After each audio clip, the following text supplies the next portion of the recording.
Have you ever set a goal so wild it made your palms sweat? The kind of dream that feels impossible, yet you can't shake the urge to chase it, no matter how much it scares you? That was me, standing at the airport, staring at a plane ticket to South Korea. My heart raced as I realized I was about to attempt something most people would never dare: the 100 rejection challenge. I wasn't just traveling for fun or adventure. I was on a mission. My goal? To get rejected by 100 Korean girls. It sounds crazy, but for me, it was about facing my deepest fear: the fear of hearing no. For years, that fear held me back from living fully, from taking chances, and from truly connecting with others. This challenge was my way to break free from the invisible chains I'd carried for so long. My heart pounded with a mix of excitement and panic as I pictured Seoul's neon-lit streets, the ancient palaces, and the endless possibilities that awaited me in this vibrant city. But let me be clear, this wasn't about finding love, impressing anyone, or being a pickup artist. It was a social experiment, but more importantly, it was an experiment on myself, a test of my own limits.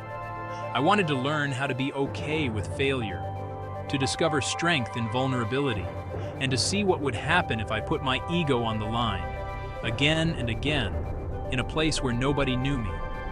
So I packed my bags with more than just clothes. I packed them with courage, hope, and a promise to myself. I would see this challenge through, no matter what obstacles I faced. This wasn't just a trip to another country. It was a journey deep into the heart of my own insecurities, a chance to rewrite the story I'd been telling myself for years. My Korean adventure and the most difficult, transformative challenge of my life was about to begin, and I had no idea just how much it would change me. Landing at Incheon Airport felt like stepping into the future, clean, efficient, buzzing with energy. The city was a breathtaking mix of towering skyscrapers and ancient temples. Navigating the subway, I was struck by the politeness and order everywhere. My first hours in Seoul were a blur of K-pop, sizzling street food, and neon signs lighting up the night. I wandered Myeongdong, overwhelmed by the sights, sounds, and stylish crowds.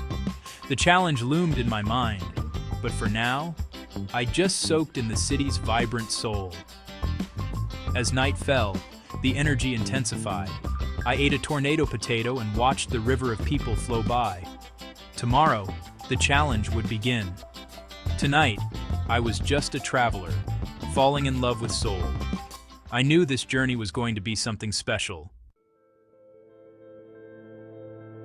The next morning, reality hit me harder than I expected. The city was just waking up, but my mind was already racing with nerves and anticipation. Today wasn't just any day, it was the official start of my challenge, the first step into the unknown. I circled the date on my calendar, feeling the weight of what was ahead. I made my way to Hongik University, my heart pounding in my chest. Every face I passed seemed to notice my anxiety as I searched for someone to approach. My palms were sweaty, and I kept rehearsing what I'd say in my head. Finally, I spotted a girl quietly reading on a bench. Summoning every ounce of courage, I walked over, managed a shaky "Annyeonghaseyo," and asked if I could ask her a question. My voice trembled, but I got the words out. She looked up, smiled politely, and shook her head. "Sorry, I am busy." That was it, my first rejection. Delivered with kindness, but still a clear no. The sting of rejection was sharper than I'd imagined. My ego deflated, I ducked into a nearby convenience store, pretending to browse the snacks while I tried to collect myself. For a moment, doubt crept in. Could I really handle 99 more rejections like this? The challenge suddenly felt much bigger than I'd pictured. But then, a realization dawned on me. I wasn't here to win people over. I was here to get rejected, to learn from it, to grow. That was the whole point. That first no wasn't a failure. It was actually a small victory, a step forward, proof that I'd started. I marked it off my list, feeling a strange sense of progress. I took a deep breath, letting the tension ease out of my shoulders. There was a quiet sense of accomplishment in simply trying, in facing my fear head-on. The fear was still there, lingering in the background, but now it was mixed with a flicker of pride. I had done it once, 99 more to go. With that, the journey had truly begun. I stepped back out into the world, ready to face whatever came next, one rejection at a time. With my first rejection behind me, I dove headfirst into the heart of Hongdae, Seoul's creative and energetic center. The streets pulsed with music, laughter, and the buzz of people chasing their dreams. It felt like anything could happen here.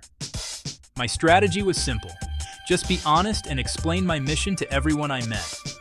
Sometimes my openness caught people off guard, but more often, it sparked curiosity and even laughter. I approached a lively group of friends, shared my challenge, and they burst out laughing. Their reaction was warm and genuine, even as they happily rejected me.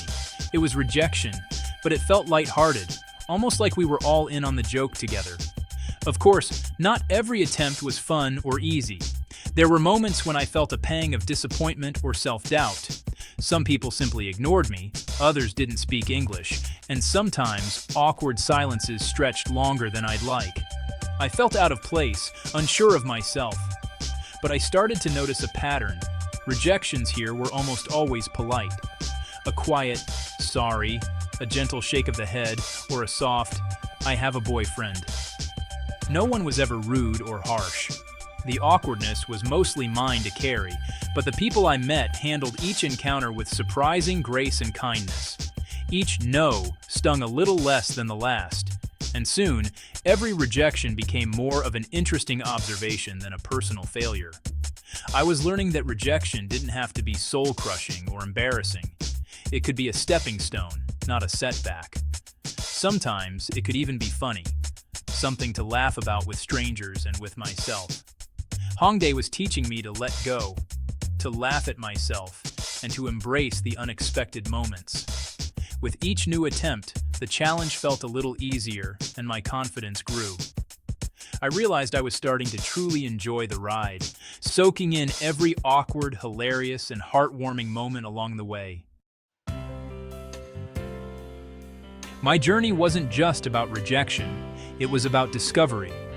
I fell in love with Korea's food-grilling samgyeopsal at my table, devouring street snacks and sharing meals with locals. Each dish told a story, from bindae-teok at Gwangjang Market to sundae and bubbling tofu stew. I explored the DMZ, felt the weight of history, and wandered palaces in traditional hanbok. When rejection stung, food and culture revived me. The kindness of ajumas at food stalls reminded me that connection comes in many forms.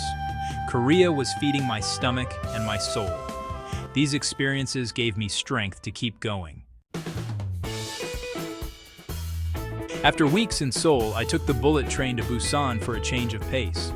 The city's relaxed, seaside vibe was a welcome relief.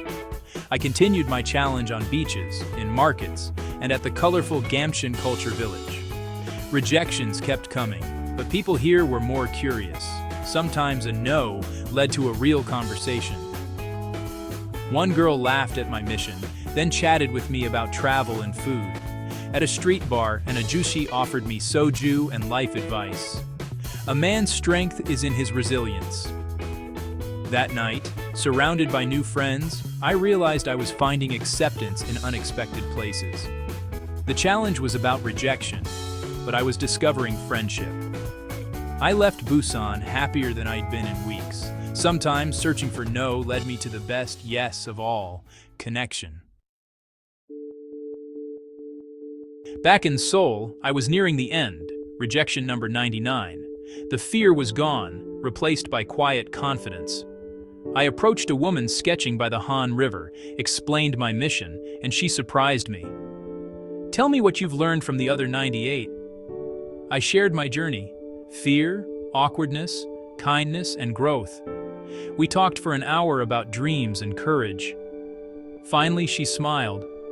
"For your challenge, no, I will not go on a date with you. Good luck with number 100. It was the kindest rejection yet. A graduation, not a dismissal. That conversation was the true climax of my journey. I realized the challenge was never about rejection.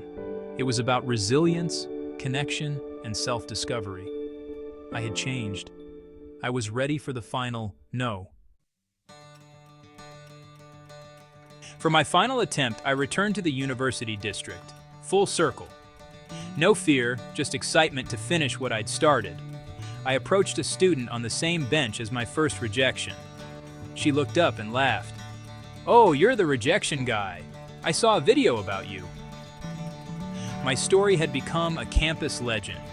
She playfully rejected me, completing my challenge. But then she said, "Now that it's over, want to get coffee and tell me about it?" On my 100th attempt to get a no, I got a yes. We talked for hours, connecting as people, not as a challenge. The journey that began with fear ended with effortless connection. As my plane left Seoul, I reflected on what I'd gained. I came seeking rejection, but found courage, empathy, and self-acceptance. The word no lost its power. I learned to fail and to grow. I saw the grace in gentle refusals and the beauty of vulnerability. The real connections happened when I stopped trying to impress and just showed up as myself. The goal was never about getting a yes. It was about being okay with no. My journey pushed me to my limits and rebuilt my spirit. Thank you for coming along on this ride. If my story inspired you, join our community and keep exploring. Let's keep seeking connection together.